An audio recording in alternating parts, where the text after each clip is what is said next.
Good afternoon and welcome to our third webinar for the week on COVID-19 and commercial property, what you need to know. I'm very glad to be joined by Phil Sewell, Brad McDonald and via phone, Charles Mullins, who make up the team here at Godfreys Law. Now, due to the legal nature of what we're talking about today, naturally there is a disclaimer. Phil, would you be able to provide us with the disclaimer, please? Sure. So over the last week or so, we've had a flood of queries from our clients, whether they're landlords and tenants, about the things we're talking about today. So we're happy to share our thoughts and our observations with you today, but just remember these are general observations, they're not advice for you. So it's very much centred on particular leases and particular circumstances. So this is general advice. If you want to know about your situation, you need to consult someone with the particular lease and your situation. Thanks, Cameron. Thanks, Phil. So the format for this afternoon is that we're going to run through the state of what's happening with the nature of the commercial leases, rent abatements, whether or not you can enter your property, and you have the opportunity through the Q&A portion of Zoom to ask questions. So if there is something that we've raised that you want to know more about, please ask your question through there, and I'll be monitoring those, and we will get to your questions at the end of this webinar. So my first question goes to Phil. Can you set the scene for us? Tell us what's happening here with the variety of leases that we have. Sure. So with so many people unable to access their workplaces, the question for all tenants is, why do I need to pay my rent? And the question for landlords is, can I insist on all the rent being paid? Or if I've got to reduce it, how much do I reduce it by? So there are, as you said, Cameron, there's a big variety of leases. We're going to talk mainly or almost entirely about the Auckland District Law Society lease, or as lawyers refer to it, the ADLS lease, and in one clause in particular. But it's appropriate to just note here that there's a big variety of other leases. For example, there are the supermarket leases, and there are, mall type leases, there's the BOMA leases, and there's a wide variety of other ones. But luckily for Kiwis and Kiwi lawyers, the ADLS lease is widely used. It's a great lease, generally with provisions which are fair to both parties. So that's the one we're focusing on today.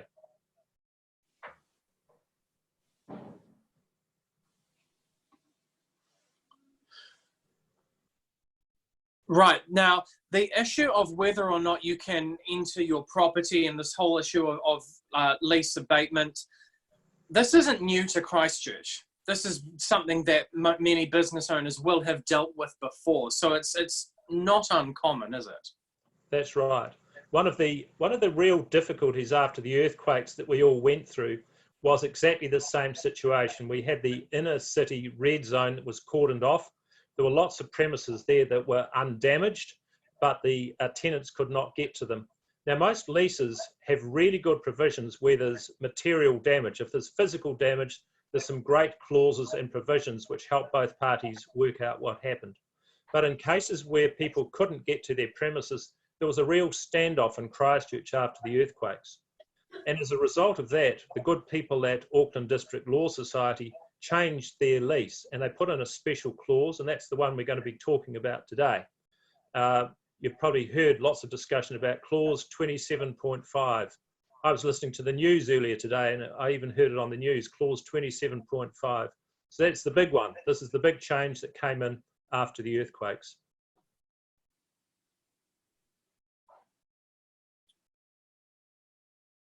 So tell us more about 27.5. What does it mean exactly?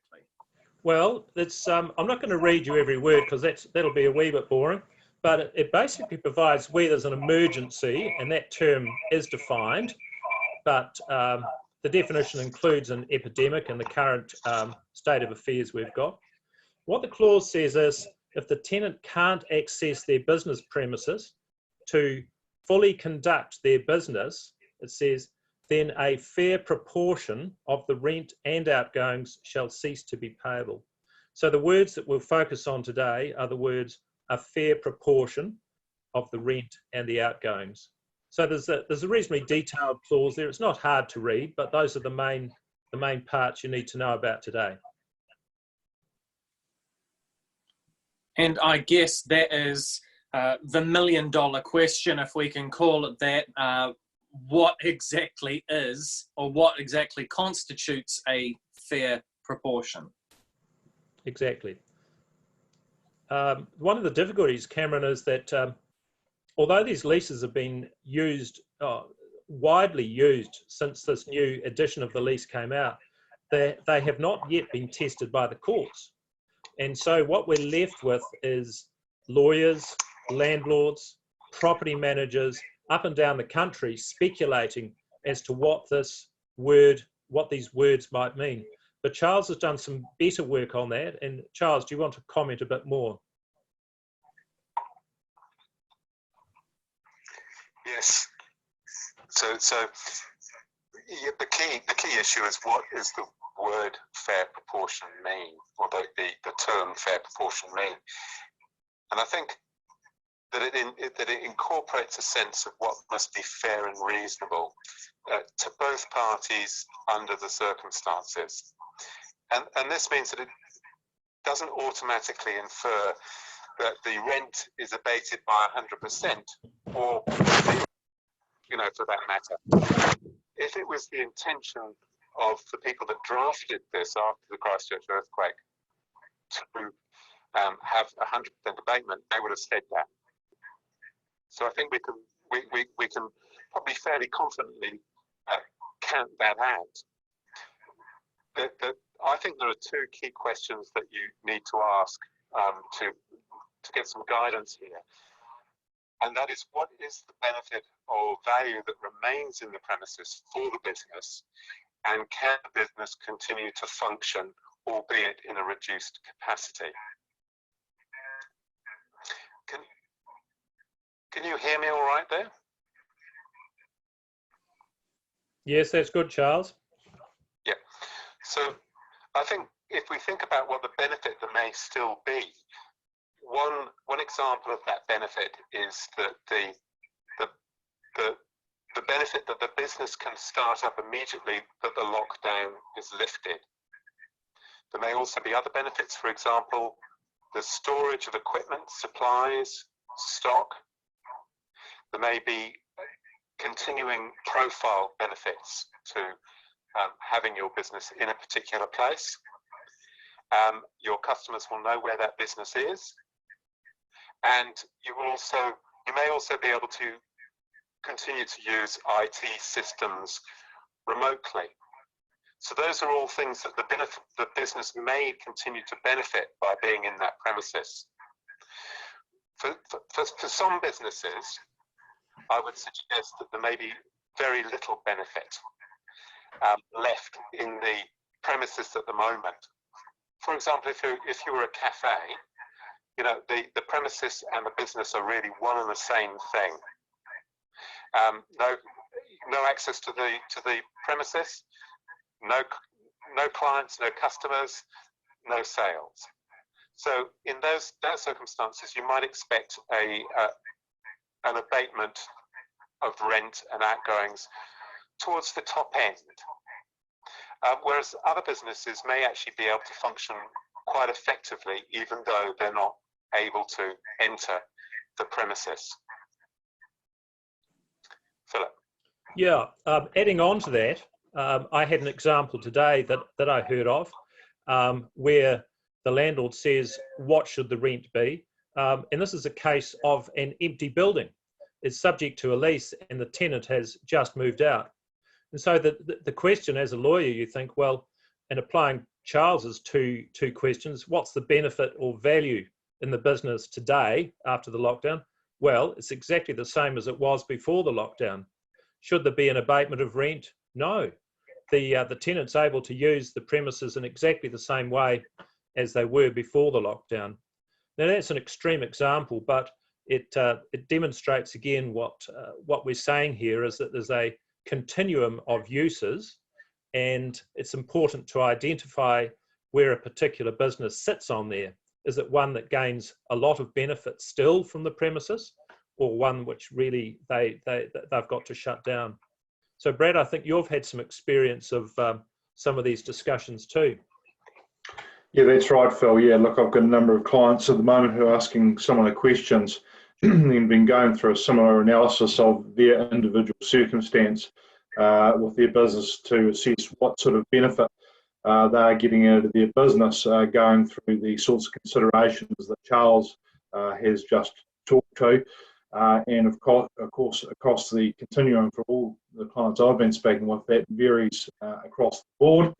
And it's interesting, in one particular circumstance I've seen recently, a client, their landlord is merely offered a deferral rather than a reduction or fair proportion reduction in the rent. Now, as we know, a deferral is quite different. That's saying you still need to pay the full lease, albeit at a later point in time. So be aware of those sorts of offers or suggestions from landlords.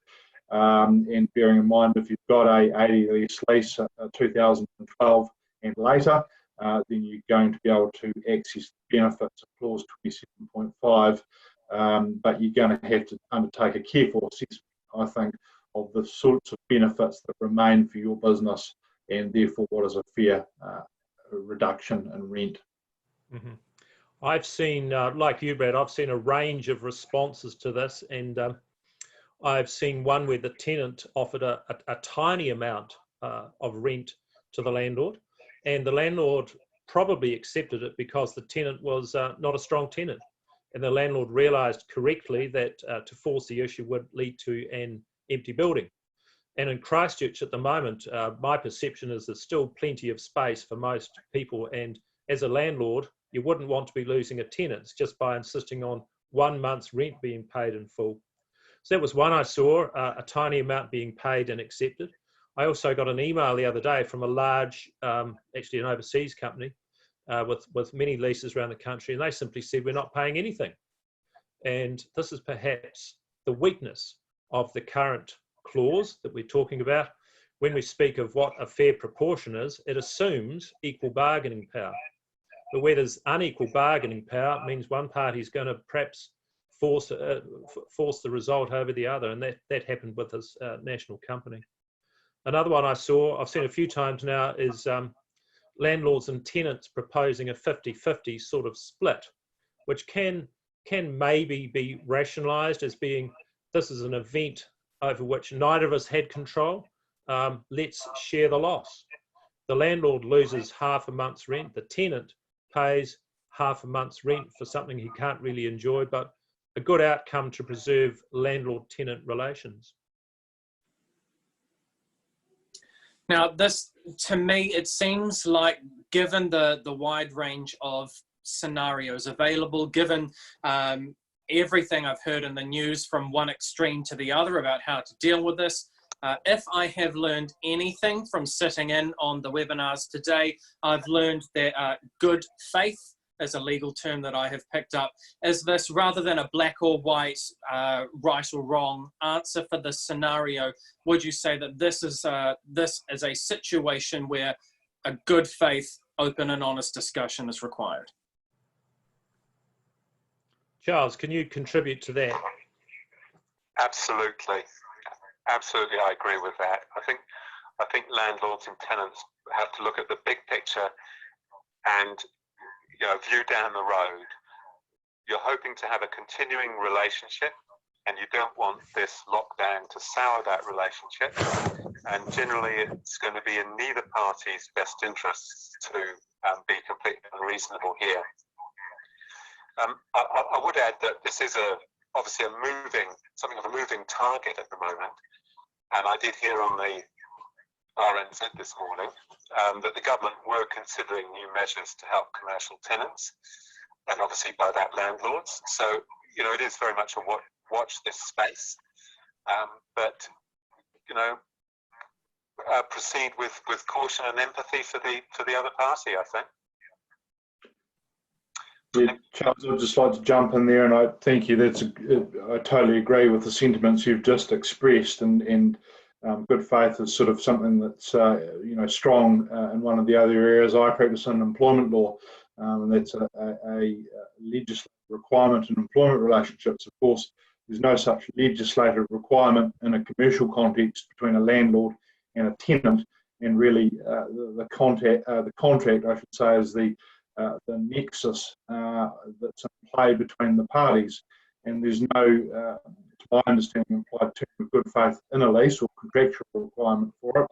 Of course, there are disputes provisions within leases that can be accessed in the event of a dispute, and I wholeheartedly support the idea of both pragmatism and good faith in this kind of circumstance between the two parties. But having said that, the commercial reality is that some landlords and some tenants equally won't budge from positions, and their position may be that there's no abatement or no rent to be paid. So I think for many landlords and tenants out there, it's a question of, well, where to from there? And as I've mentioned just before, there are some dispute resolution mechanisms within most lease agreements, certainly within the 80 lease agreement. But I think it really pays to carefully think about what down the line might look like if the other party's not coming to the table, what options are available to you. And that goes back to Phil's comments just before about assessing the strengths and weaknesses of each party's bargaining power. So just important to bear that in mind.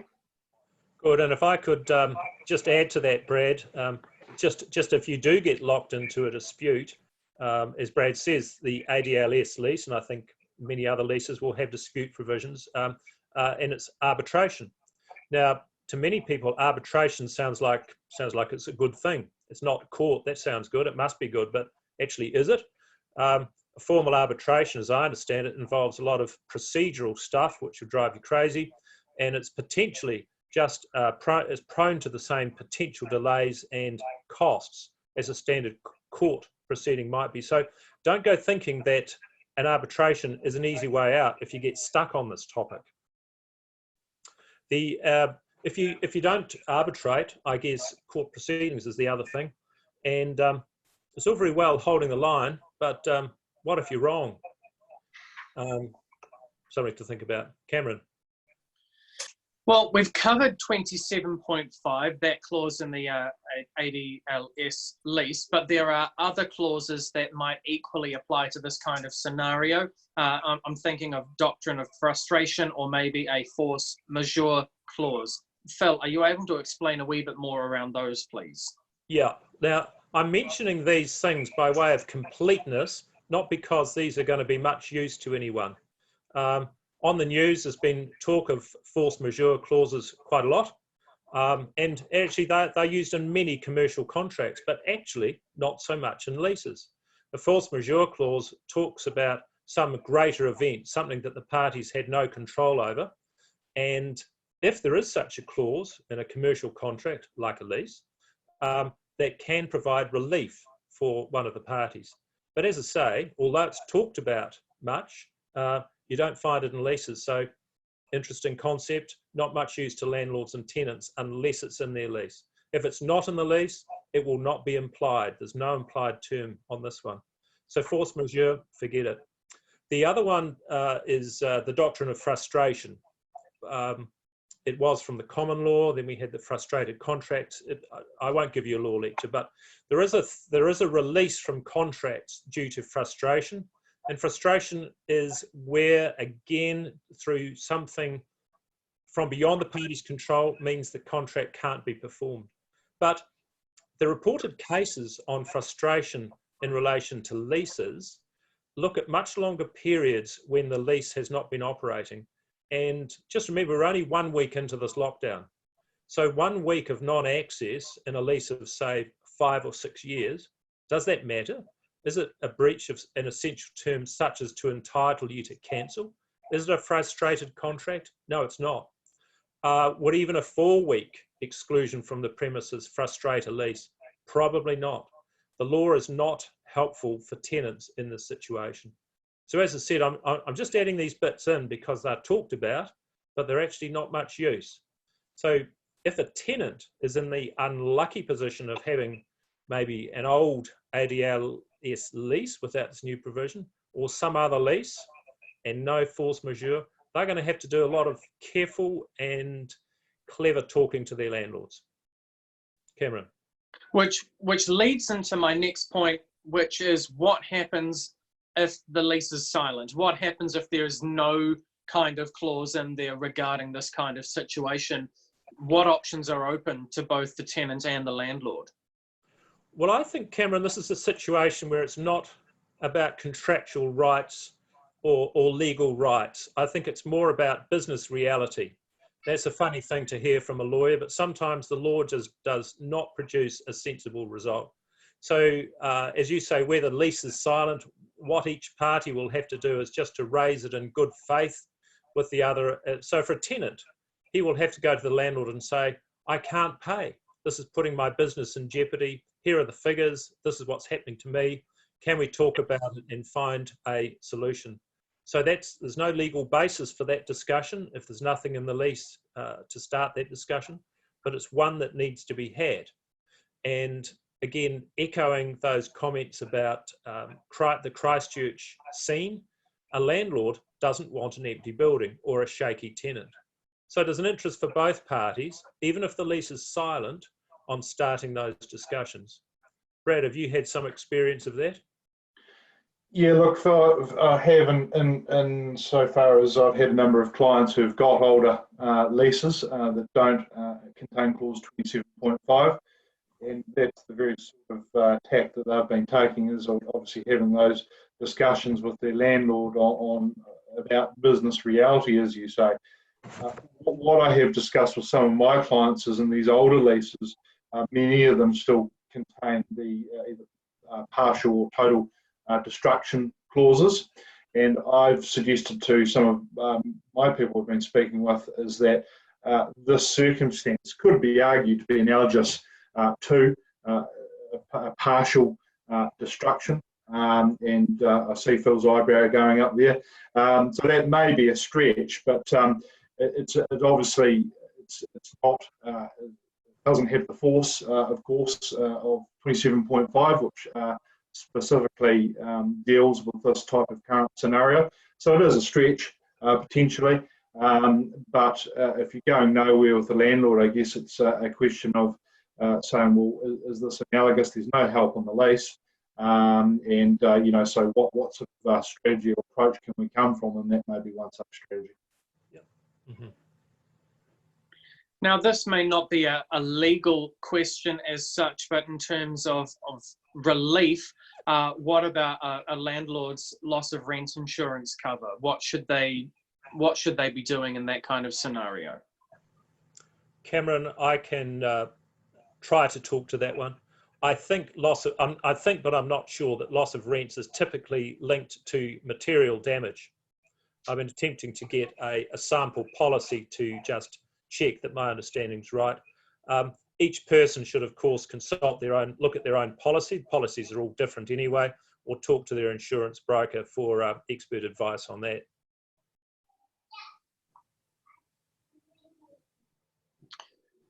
Right. Well, that brings us to the end of the prepared section of what we've talked about. We have had some questions emailed through to us. Thank you. And I can also see that we've had a number of questions come through the Q&A. I'll start reading through from the prepared questions that we've received.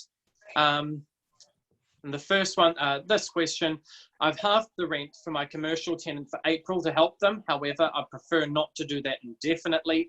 Is there a way to know if the tenants can get relief from government? Or how do I find out if there's government assistance to commercial landlords if tenants can't pay all or some of the rent? Watch this space by the sound of it. I'm not specifically aware of any concrete proposal at this point in time, but there may well be developments in this space in the coming weeks.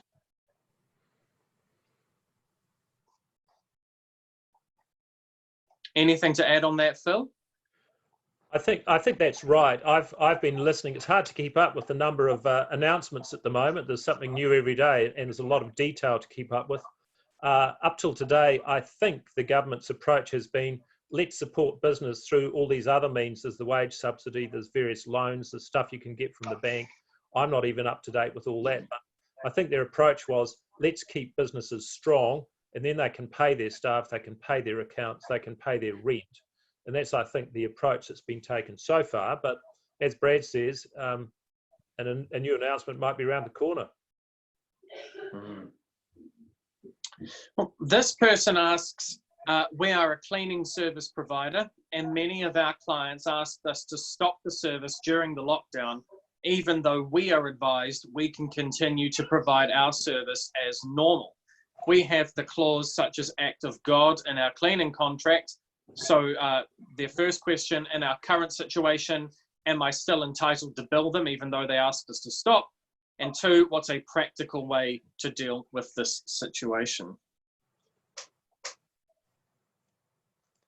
I think this is a question for Brad. Yeah, look, slightly off the topic of leases, if I understand the question correctly. So, you know, it comes down to the terms of the contract, firstly and foremostly, as it does in a lease scenario. The overlay, of course, on top of that, as we've been discussing today, is communication and talking with people in good faith to try and find a resolution that works for both parties. But if in this circumstance there is an act of God clause, similar to a force majeure type clause, then that would really come down to the wording of that clause. Without seeing that clause, it's actually impossible to answer that with any certainty, and to do so would be a little bit dangerous. All right, thanks, Brad. Some leases have a delay clause in the agreement to lease. Does this apply to 27.5?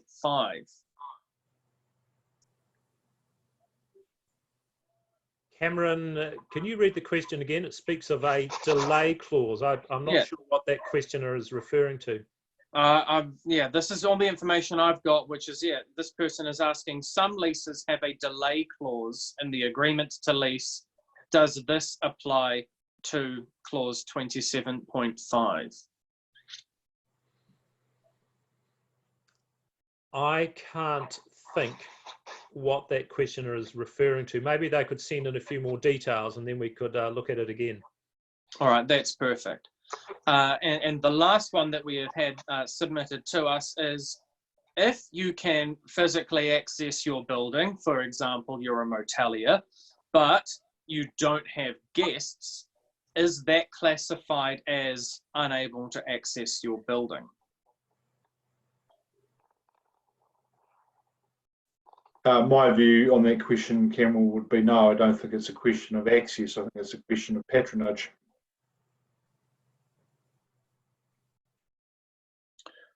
Right. Okay. We've got another one.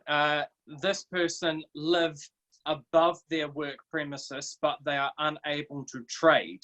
So a case of living above their work premises, is that considered fair to ask for a rent reduction? They say that they have their lease and they do have the clause 27.5 in it. I think that's a great question for Charles to answer, because it comes back to that test he talked about, the two features you need to look for. So Charles. Yeah, I think that's on the surface it sounds very much like the tenant still has benefit. He's living there or she's living there. Whether you can make an easy distinguish between the residential and the commercial aspects of the lease is a sort of a different question. But certainly on the surface, I'd say there is still benefit in the tenant, and therefore I would imagine he would still, or she would still be paying some rent.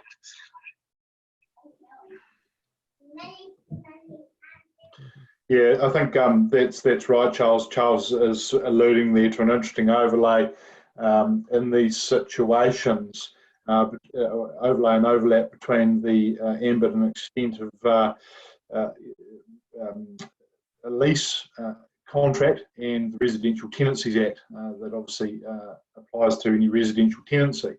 And this can be a very murky and complex area of commercial lease law. And some leases, in fact, deal with it, deal with the scenario where there's a live-in tenant in a commercial premises and the rules that are to apply to that. And some leases, of course, are silent on that, and that's where you can get some interesting arguments about actually what piece of legislation actually applies to the residential tenancy component of that lease, and whether there are a different set of considerations at play.